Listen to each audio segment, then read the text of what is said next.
Hey everyone, and welcome to another part of Deep Dive. The song is Song for an Eternal Child, and this part is all about technique. Now, this is a song where the picking hand doesn't have that many challenges per se, but the fretting hand has a lot of stuff to do. And at least for my fretting hand, it takes a beating. You might have noticed in the previous part that I'm shaking my hand every once in a while because it's getting tired. But that's the nature of this song. Okay, so let's get into it. So here's the first phrase.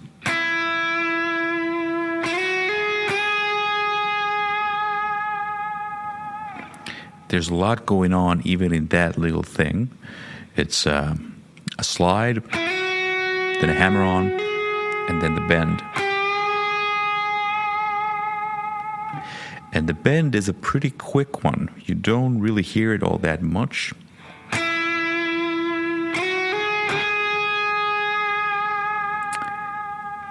But one of the great things about bends like that is then you can have a vibrato that goes down as well. You can't really do that on a straight note.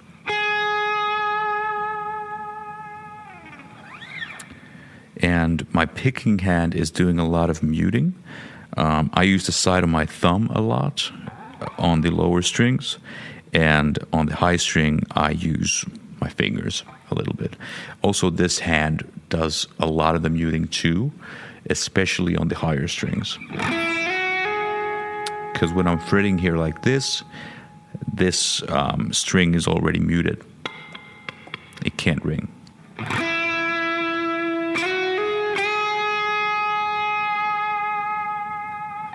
So then there's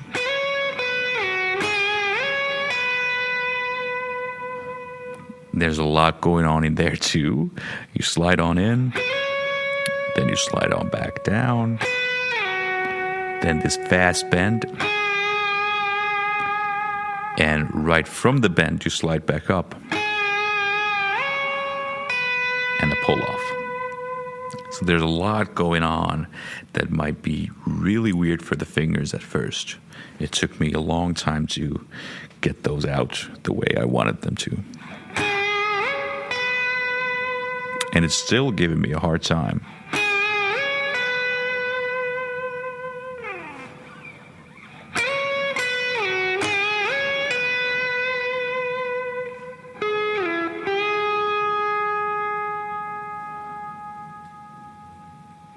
Then we get to here.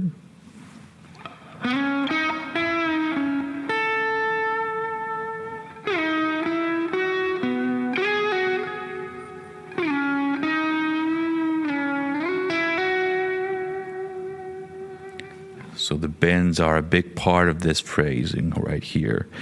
There's a lot of sliding, sliding from below and sliding from up above. And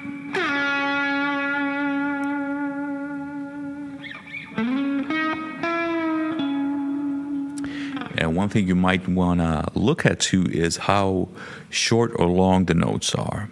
For instance, in this bar, you see that there are some dots on the notes. Well, those mean staccato, meaning that the notes are short. Okay? So the second and the fourth note are shorter.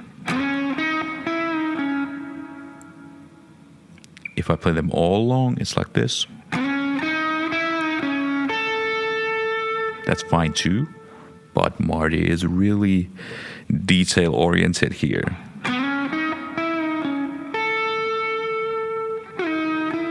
And there's a slide from up above, and a short note again.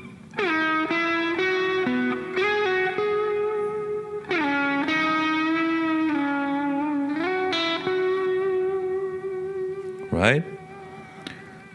A lot of stuff. What helps them ring out is having a lot of left hand power, but a lot of control, so that you don't tense up when you're having to do a lot of left hand stuff. The last phrase of this section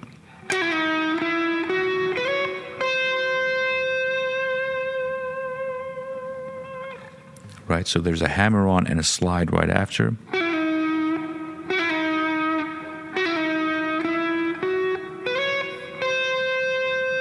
And then the pre-bend at the very last one. Then we get to this violin part.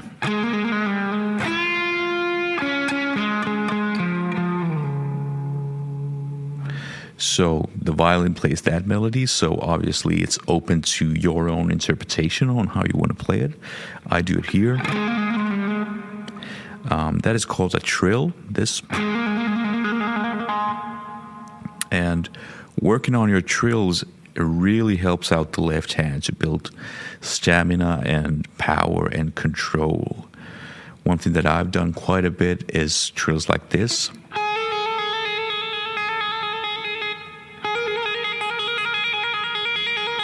And what I like to do is take a timer for like 30 seconds or a minute and just do a single one of these.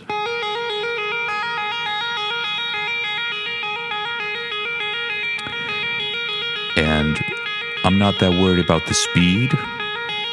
The thing is the consistency of the volume and tone so that it doesn't start to drop down.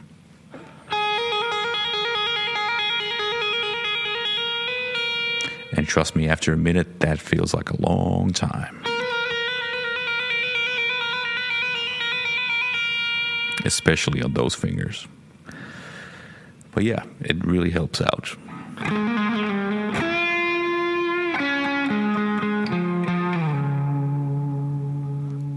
Okay, so let's keep going.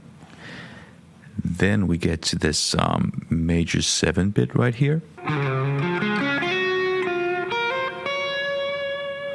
And when it comes to this top part, I like to move my first finger up a fret so that I can get it like that. It's pretty easy that way. I could do this, but it's easier like this.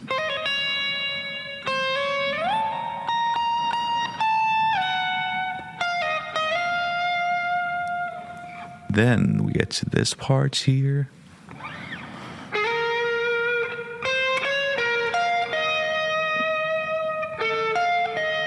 That's all pretty straightforward, right?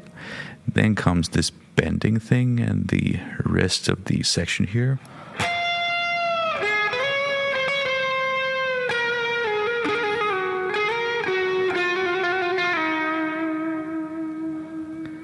So there's quite a bit going on. We get down from the bend, we slide down. So even that part right there took me time to get comfortable with. Just that.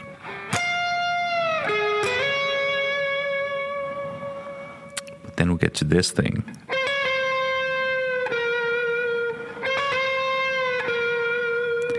Now for me, I go for the B string for this note. And I use my secret little hybrid picking thing that I've talked about before, where my finger just takes the one note.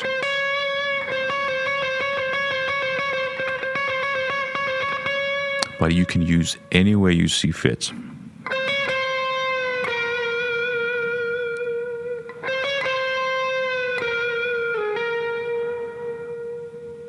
Then there's these trills.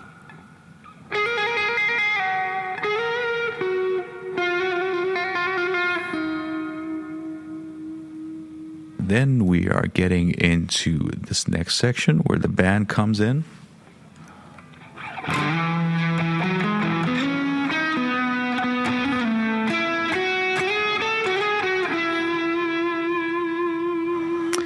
And remember in the melody part, I talked about how we are not in one box. And that's because when we have many places to play the same notes, then we can use different kinds of phrasing options like these slides.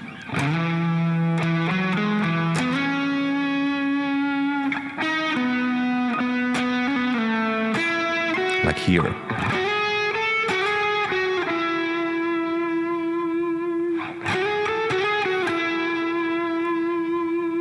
Then we're in this part.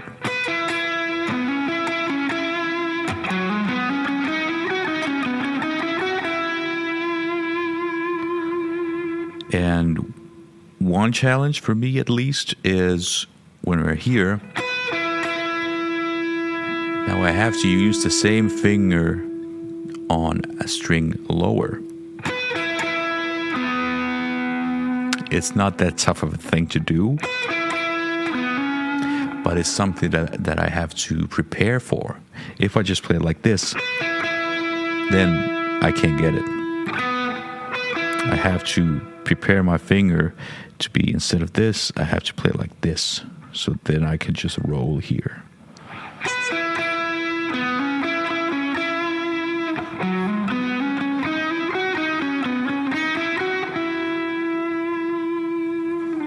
Yeah. Then it's this string skipping part.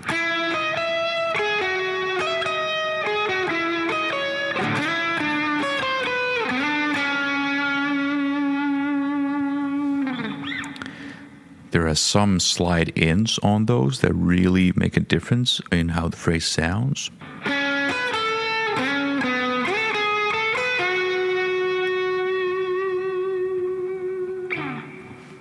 But it's pretty straightforward, right? Then there are these half-step bends here.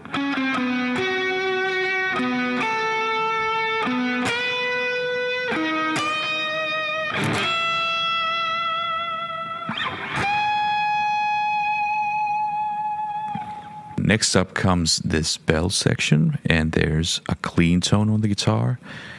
For this clean tone, I just have the volume knob rolled down.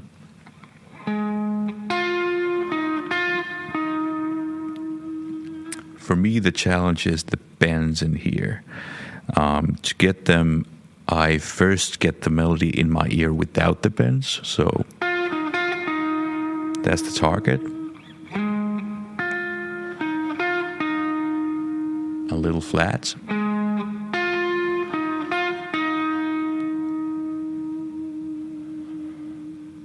Then this one.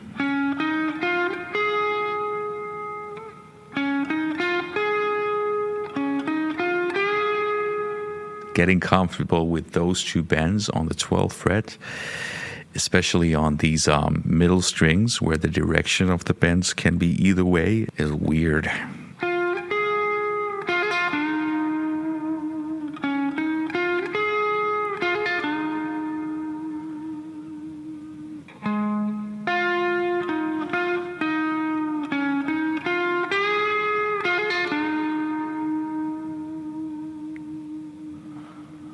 But it takes a lot of repetition to get used to that stuff.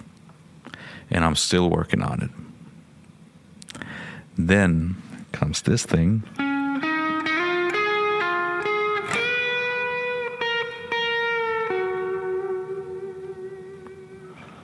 So we're sliding into the 10th fret.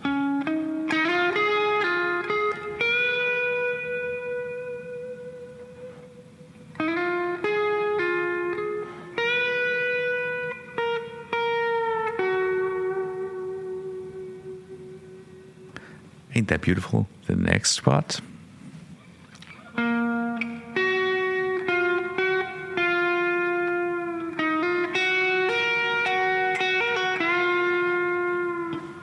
Again, another spot where you really have to get used to the bends.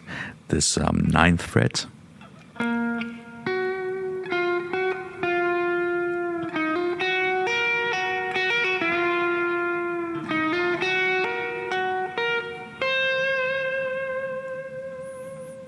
These are the kind of things that the pickaninny is doing fine. It's not that tough, and there's nothing fast going on. It's just the bends, and they take strength and control and stamina and stuff. My hand is getting tired.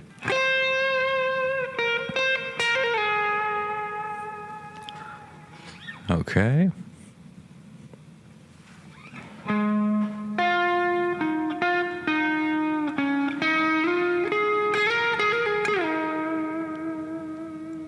So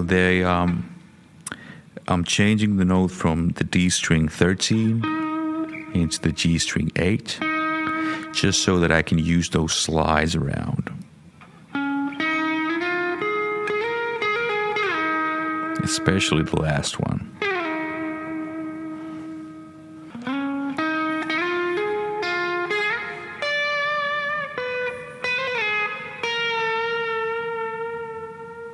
I love those bends. They are a really great workout for me.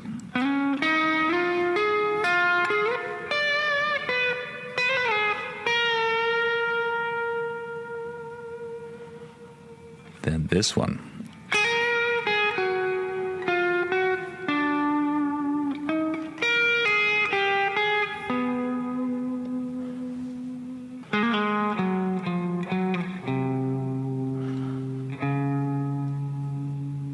So stuff is pretty straightforward.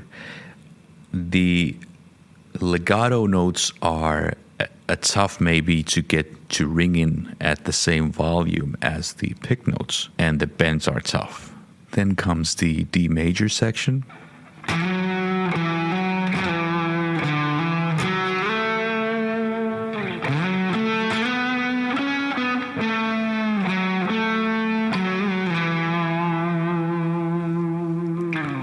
So some slides and hammer-ons and a few bends. Let's check out this one.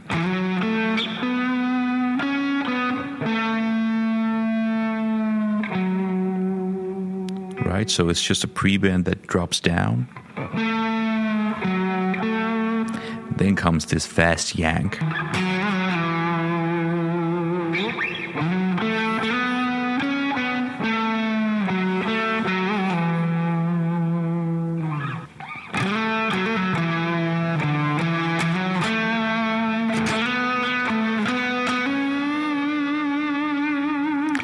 There's a bend that is straight from a hammer-on. It feels a bit different.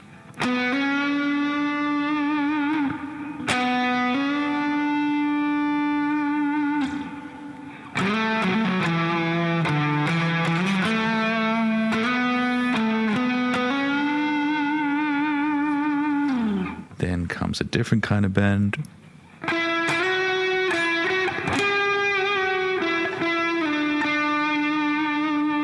So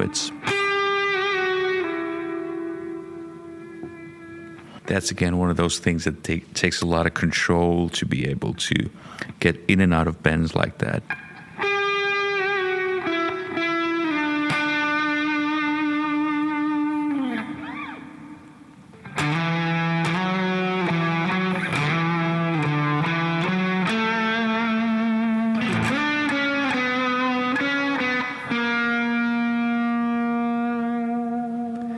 On that note, the one before is a short note, so I have a little time to get ready for it.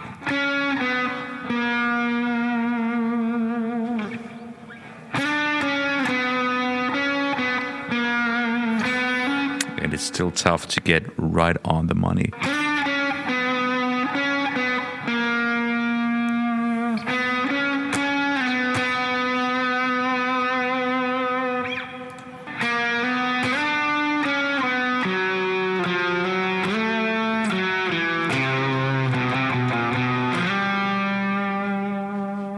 So that's pretty straightforward on the technique part. You might have to change some fingers around so that you can find your way around on those phrases.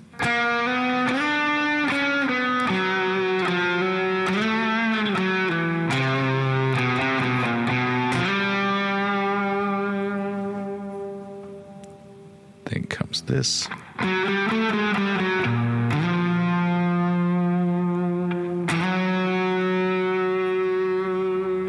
So these kind of chromatic things can be really good exercises too. It's a good way to check if your hands are in sync.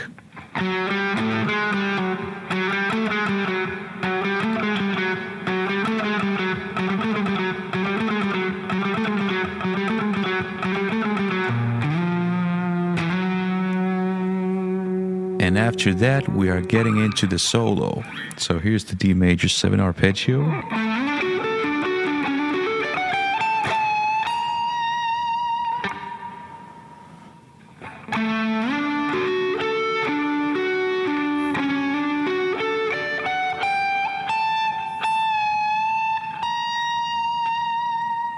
There's a bit of a string skip in there, but it's worth the hassle because it makes everything else that much nicer to play.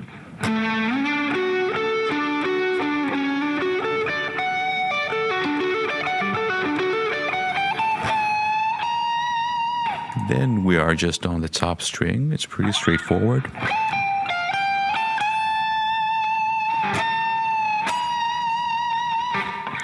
Then comes the pentatonic legato thing.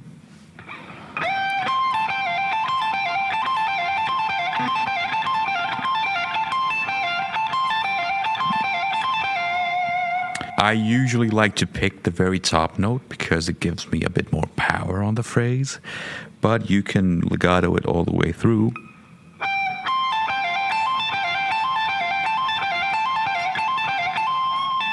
Either way is fine.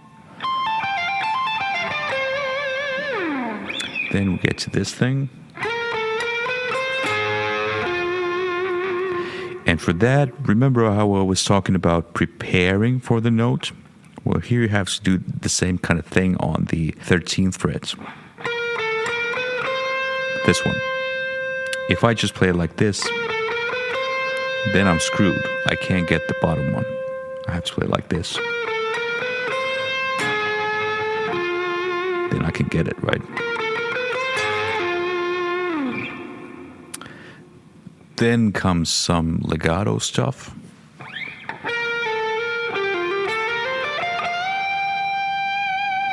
Working on your trills really helps to get this kind of stuff together. Because that's pretty much all they are, right?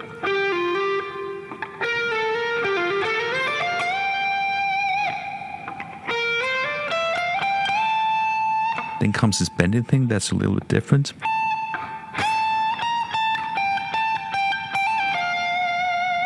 I have a bad tendency to play that a little bit flat. So this note takes a surprising amount of power to bend up from here.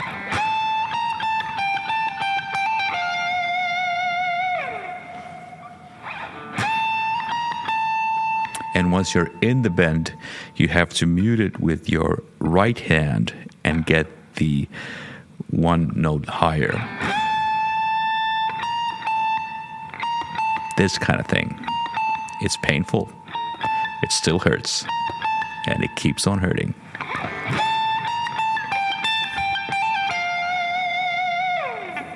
Ooh. So yeah, this one's where my fretting hand is starting to take a beating. Then we're getting to the A, so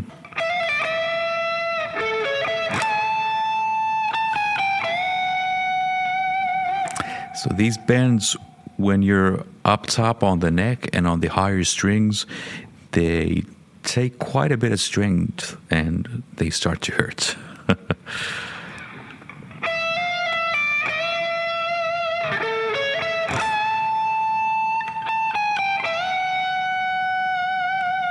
But it's worth the investment of practice. Just don't hurt yourself too much.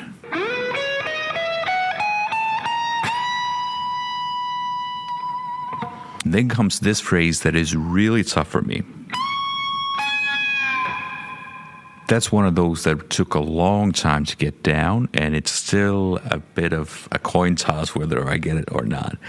Remember how I talked about preparing for the lower string? Well, this is the same thing, but you're bending as well.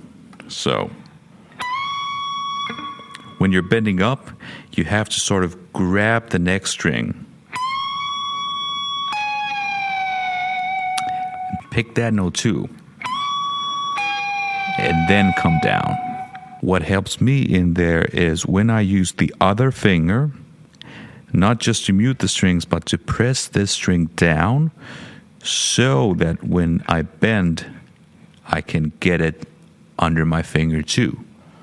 So if I don't push it down, I just do this, then what happens is the string gets caught on top of my finger. And I can't play it from there, right? So I have to sort of push it down with the other finger. And now it's set up under my finger. This technique is called a Hendrix bend, and he obviously used it a lot. But it's pretty tough on the way up top here to get to ring out. It's a bit easier when you're on lower strings and down here. But here, I had to come up with something, and pressing down on the B string a little bit helps me. Okay, and with that, we are getting back into the main theme, and this is where things get tough. So,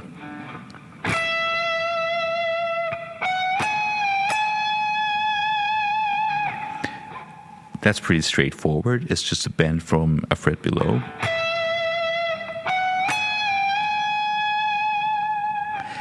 But the next one.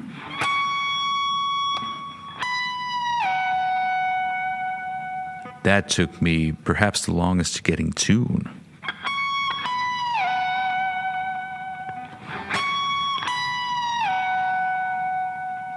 That one took me probably the longest to get together. Having these bends in the middle of phrases and sliding down from them and going right back up to another bend.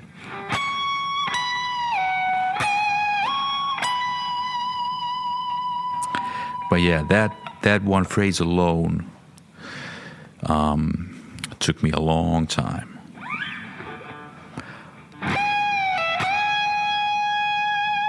But at least after that is a bit more of a standard guitar bend. So this one. Then we get to the add 9 arpeggios.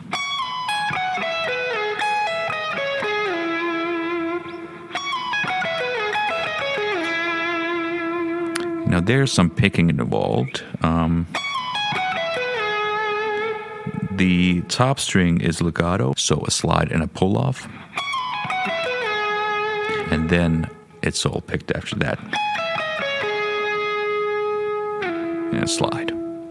But that kind of picking, there isn't really that much of a technical challenge to it.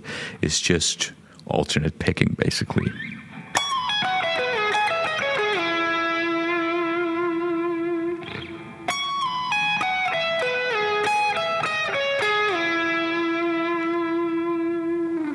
Then, pretty straightforward stuff.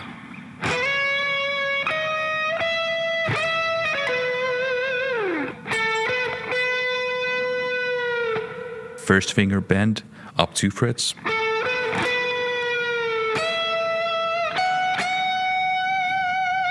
So the first bend takes quite a bit of power, but the next one is just a half step bend.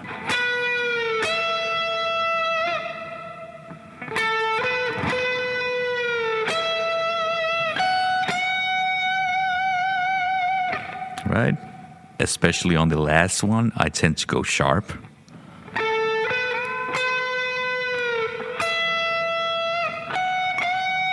Again, I'm a little bit sharp.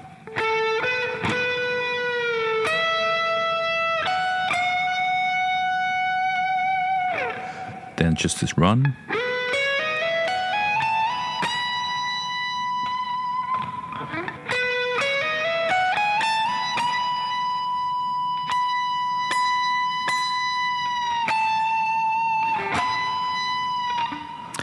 Then we get to this fast part. It's technically pretty straightforward. We just have these 2 cells that we hammer on and pull off. So That's one, and here's the other.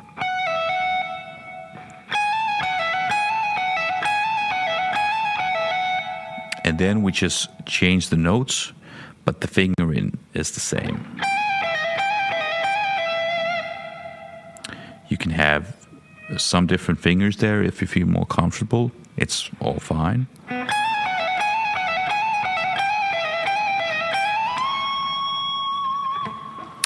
Then at the very last note, when we get to the bend,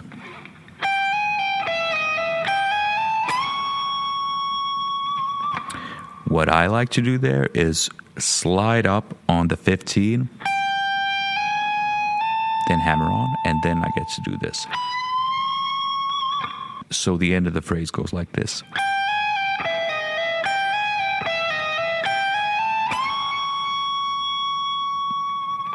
So there are 3 of these, then 2 of these, and then we go up. So the whole thing.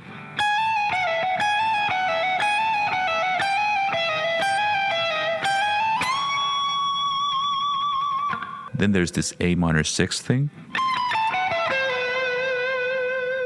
That's where I like to play it.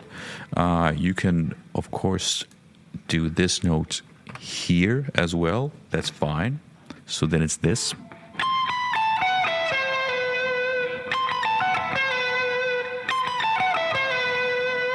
But for me, it feels a bit awkward.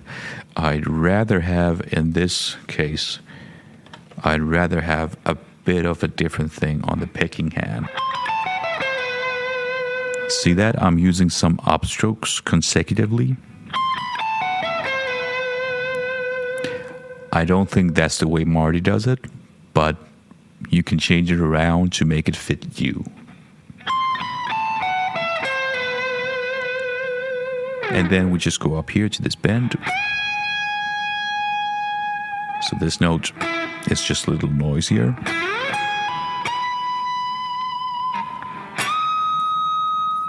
Okay, we're getting into the outro, so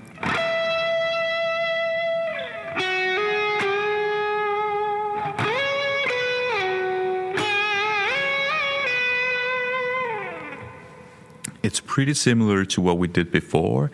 There's just, once we get up to the 14, there we're doing a little extra bend. So,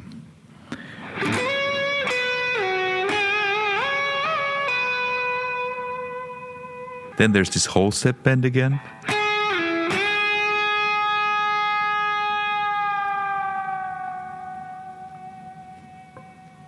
And there's this little lead guitar that goes.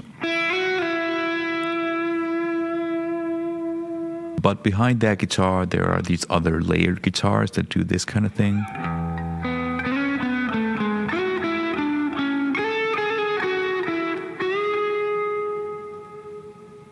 But yeah, I think after this, we are done with Song for an Eternal Child. If you'd like to support what I do, you can find me on Patreon. I have a lot more songs transcribed in there and some more lessons and stuff like that. But yeah, I gotta shake this stuff off. See you next time. Thanks. Bye.